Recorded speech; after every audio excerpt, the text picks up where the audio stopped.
فقال ابن زیاد کیف رأیت صنع اللہ بأخیک و اہل بیتک فقالت ما رأیت الا جمیلا ہؤلاء قوم کتب اللہ علیہم القتل فبرزوا الی مضاجعہم وسیجمع اللہ بینک و بینہم فتحاج وتخاصم فانظر لمن الفلج یومئذ ثقلتک امک یا ابن مرجانہ۔ ابن زیاد نے جب یہ سوال اٹھایا کہ اے علی کی بیٹی زینب، کیف رأیت، تم کیسے دیکھتی ہو کہ اللہ نے تمہارے بھائی کے ساتھ اور تمہارے اہل بیت کے ساتھ کیا کیا ہے؟ یعنی ایک خاتون ہے اور اس کے بھائی قربان ہو چکے، بیٹے قربان ہو چکے، سب کچھ اجڑ چکا۔ اگر کوئی عام خاتون ہے تو وہ کیا اس موقع پہ کہتی ہے سب لٹ گیا، برباد ہو گیا۔ جب یہ سوال ابن زیاد نے کہا کہ بھی اللہ نے تمہارے ساتھ کیا کیا، تمہارے بھائی کے ساتھ اہل بیت کے ساتھ کیا کیا، یعنی کیا مطلب کہ ظالموں کے ہاتھ کو اللہ نے نہیں روکا؟ اور یہ روایات میں ہے کہ اللہ نے اس دن اجازت دے دی، اذن دے دیا کہ اب کوئی امام حسین کو اور شہداء کو شہید کرنا چاہے تو اللہ روکے گا نہیں اسے، ٹھیک ہے؟ تو اللہ نے نہیں روکا اور لوگوں کو چھوڑ دیا کہ وہ قتل کرتے رہیں تمہارے بھائی کو، اہل بیت کو۔ تو یہ اللہ نے جو ایسا کیا ہے، تمہاری مدد نہیں کی، ہیلپ نہیں، یہ تم کیسے دیکھتی ہو؟ تو سیدہ نے فرمایا کہ ما رأیت الا جمیلا، کہ میں سوائے خوبصورتی کے کچھ بھی نہیں دیکھتی، جو ہوا وہ بڑا خوبصورت ہوا۔ پھر سیدہ نے اس کی وضاحت بھی کی، فوراً فرمایا کہ ہؤلاء قوم، یہ جو قوم شہید ہو گئی ہے، میرے بھائی اور اہل بیت شہید ہو گئے گھر والے، یہ تو وہ لوگ تھے کہ کتب اللہ علیہم القتل، کہ اللہ نے ان کے اوپر جہاد کو واجب کیا تھا، فبارزوا الی مضاجعہم، اور یہ لوگ اپنی قبروں کو چلے گئے، اپنی جو آرام دہ جگہ تھی وہاں پہ چلے گئے۔ اور ہوگا کہ اب کہ وَسَيَجْمَعَ اللَّهُ بَيْنَكَ وَبَيْنَهُمْ، اب اللہ جو ہے وہ تمہیں اور ان لوگوں کو جمع کرے گا قیامت کے دن،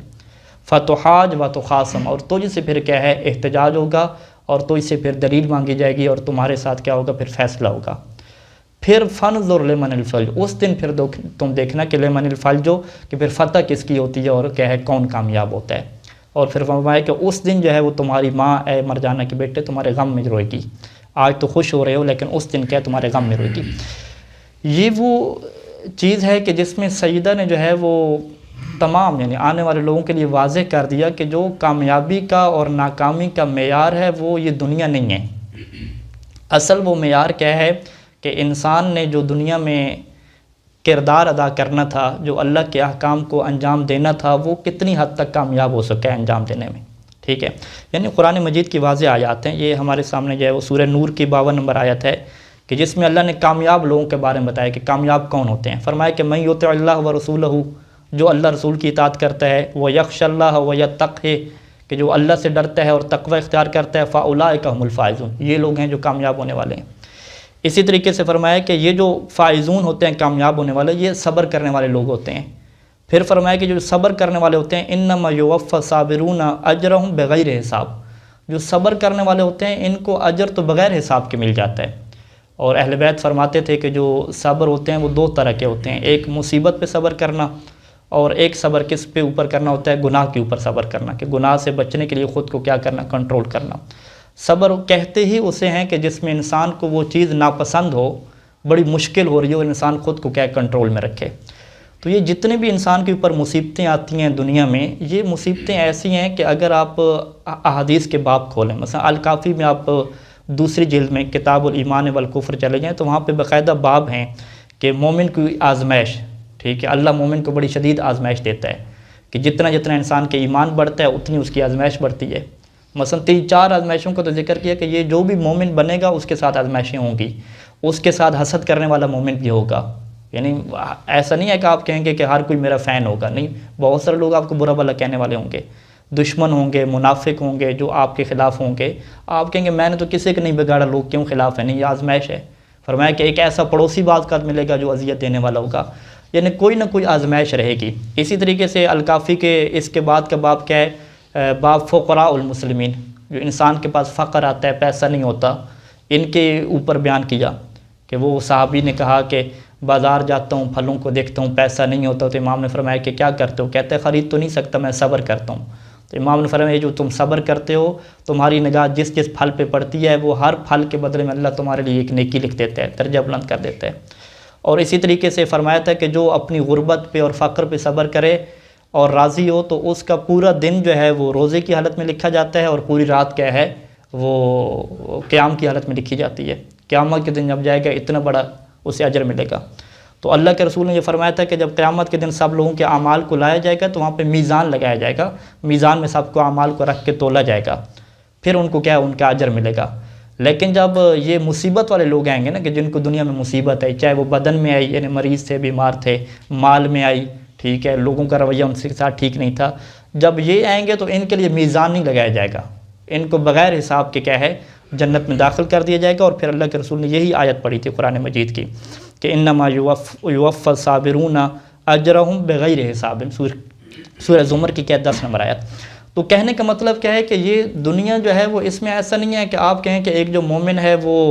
بالکل ٹھیک ٹھاک رہے گا، نہ اسے بیماری لگے گی، نہ پیسے کا نقصان ہوگا، نہ اولاد کے بارے میں کوئی فکر ہوگی، ایسا نہیں ہے۔ یعنی وہ ہم کہتے نہیں ہے کہ سونے کے چمچ لے کے پیدا ہوگا، کوئی ٹینشن اسے نہیں ہوگی، نہیں، دنیا ہے مومن کے لیے اور مزید ٹینشنیں اس کے لیے ہوں گی۔ اس کی وجہ کیا ہے؟ کیونکہ اللہ نے بہت سارے درجات ایسے رکھے ہوئے ہیں کہ ان درجات تک انسان تب تک نہیں پہنچ سکتا جب تک انسان کیا ہے صبر نہ کرے، صبر کرے گا تو اس درجے تک پہنچے گا۔ اور یہ دنیا ساری کی ساری کیا امتحان گاہ ہے۔ اب سیدہ زینب سلام اللہ علیہ کے اس جملے کو سمجھنے کے لیے ہم ایک چھوٹی سی مثال لیتے ہیں اور اس سے کیا ہے یہ چیز واضح ہوگی۔ یعنی ایک کمرہ جماعت ہے، اس کمرہ جماعت میں 2 یا 3 گھنٹے ہم نے کیا رہنا ہے، اور وہاں پہ کیا ہو رہا ہے پیپر ہو رہا ہے ہمارا، ٹھیک ہے، ہم سب نے کیا پیپر لکھنا ہے، 2-3 گھنٹے پیپر لکھنا ہے۔ تو اس میں 2 بندے ہیں، ایک بندے کو جو ہے وہ وہاں پہ بٹھایا گیا، اس کو جوس دیا گیا، کھانے پینے کی چیز دی گئی، شربت دیا گیا، بڑی اچھی چیزیں دی گئیں، پیپر اس سے حل نہیں ہوا، ٹھیک ہے، پیپر اسے نہیں آتا تھا۔ دوسرا بندہ ہے، اس کو جو ہے وہ جوس وغیرہ نہیں دیا گیا، کچھ بھی، کرسی بھی نہیں دی گئی، بس نیچے بیٹھا وہ، لیکن پیپر اسے فل آتا تھا، اس نے بالکل صحیح پیپر کیا، کوئی سوال نہیں بھولا، بالکل 100% 100% سوال صحیح لکھ کے آیا۔ جب یہ 2 بندے باہر نکلیں گے اور سوال ہوگا ہاں بھائی بتائیں، اس سے کہیں گے جس کو نیچے بٹھائے کو ہاں بھی بتاؤ تمہارے ساتھ کیسا سلوک ہوا، وہ کہے گا الحمدللہ جی بڑا زبردست جی، 100% پیپر کر کے آئے اور کامیاب ہوں گے۔ اور جس کو جوس وغیرہ ساری سہولتیں وغیرہ ملیں وہ بیچارہ پریشان ہوگا، ٹھیک ہے، وہ کہے گا بھائی وہ مل تو سب گیا ہے، اب رزلٹ تو خراب رہے گا، فیل ہو جائیں گے۔ تو یہی دنیا کا نظام تھا کہ ابن زیاد، یزید، یہ سارے لوگ، ان کی بھی ایک آزمائش تھی، اس میں انہوں نے اللہ اور اللہ کے رسول کی اطاعت کرنی تھی، دنیا کو چھوڑنا تھا، خواہش نفس کو قربان کرنا تھا، وہ لوگ یہ صحیح طریقے سے نہیں کر سکے۔ جبکہ جو اہل بیت علیہ السلام تھے انہوں نے اتنے مشکل حالات میں بھی، مصیبت کے حالات میں بھی امام حسین علیہ السلام کا ساتھ نہیں چھوڑا، اللہ کی اطاعت کے اوپر باقی رہے اور شہید ہو گئے آخر تک۔ تو جب یہی سوال ابن زیاد نے رکھا جناب سیدہ کے سامنے کہ اب بتاؤ کہ کون کامیاب ہوا اور اللہ نے کیا سلوک کیا تمہارے اوپر، تو فوراً سیدہ نے جواب دیا کہ وما رأیت الا جمیلا، کہ مجھے تو فقط خوبصورت چیزیں نظر آ رہی ہیں، کہ ہمیں جو امتحان دیا گیا تھا الحمدللہ ہم 100% اس میں کامیاب ہوئے۔ لہذا سیدہ کا جو خطبہ ہے وہ اللہ کی حمد و ثنا سے شروع ہوتا ہے، ایک شکوہ آپ کو کیا نظر نہیں آئے گا، اللہ کی حمد و ثنا، مکمل تعریف۔ وجہ تعریف بنتی بھی ہے کہ اتنے مشکل حالات میں اللہ نے توفیق دی کہ یہ جو ہے وہ اس امتحان میں کامیاب ہوئے، اپنے ہدف کو باقی رکھا، اللہ کی اطاعت کر لی، اور قیامت کے دن ان لوگوں میں سے شمار ہو گئے کہ انما یوفی الصابرون بغیر حساب، کہ نہ اب ان کے لیے میزان لگے گا، نہ ان کے لیے نام اعمال کھولا جائے گا، ڈائریکٹ ان کو جنت میں بھیج دیا جائے گا۔ تو اس سے بڑی خوبصورتی کیا ہے کہ ان کو اللہ نے آزمائش میں ڈالا، اور آزمائش کے بعد اللہ نے اتنی ان کو توفیق دی کہ یہ مکمل اس میں کامیاب ہوئے، اور کامیاب بھی ایسے ہوئے کہ اب کوئی ٹینشن نہیں ہے، پوری زندگی سنبھل کے ہی، پورے حالات کیا ہے وہ اس کے مناسب ہو گئے، اور بغیر حساب کے کیا جنت میں جائیں گے۔ اس سے بڑی خوبصورتی کیا ہے؟ یہ خوبصورتی اگر ایک انسان کو مل جائے تو اس سے بڑھ کے کیا ہو سکتا ہے؟ کہ دنیا میں ٹینشنیں تو ویسے بھی رہتی ہیں، اللہ اس کو مزید ٹینشن دے، مزید مصیبت دے، پریشانی دے، اور اس سے پھر اللہ اس کو نکالے بھی صحیح، کامیاب بھی کرے، اور انسان 100% اس پہ نمبر دے اللہ کو۔ اس سے بڑھ کے خوبصورتی کیا ہو سکتی ہے کہ انسان بغیر حساب کے کیا ہے جنت میں داخل ہو جائے۔ اور یہ قرآن مجید کی آیت ہے، کوئی ضعیف روایت وغیرہ نہیں ہے کہ بغیر حساب کے، بغیر پوچھے جو ہے وہ کسی کو جنت میں ڈال دینا، اس سے بڑی خوبصورتی اور بڑا یعنی آپ کہیں کہ بڑی لاٹری کیا ہو سکتی ہے۔ تو یہی وہ جملہ تھا کہ جو ابن زیاد کے سامنے سیدہ نے بیان کر کے واضح کر دیا کہ یہ دنیا جو ہے وہ اس کی کوئی حیثیت نہیں ہے، اس دنیا میں آپ کو اور ہم سب کو اپنا کردار پیش کرنا ہے مشکل سے مشکل حالات میں، اور جس کا جتنا مشکل پیپر ہوگا، جتنا مشکل امتحان ہوگا، اس میں اگر وہ اچھے طریقے سے کامیاب ہوگا تو اس سے بڑھ کے کوئی خوبصورتی نہیں ہے، اس سے بڑھ کے کوئی جمال نہیں ہے۔ وصلی اللہ علی محمد و آلہ اجمعین۔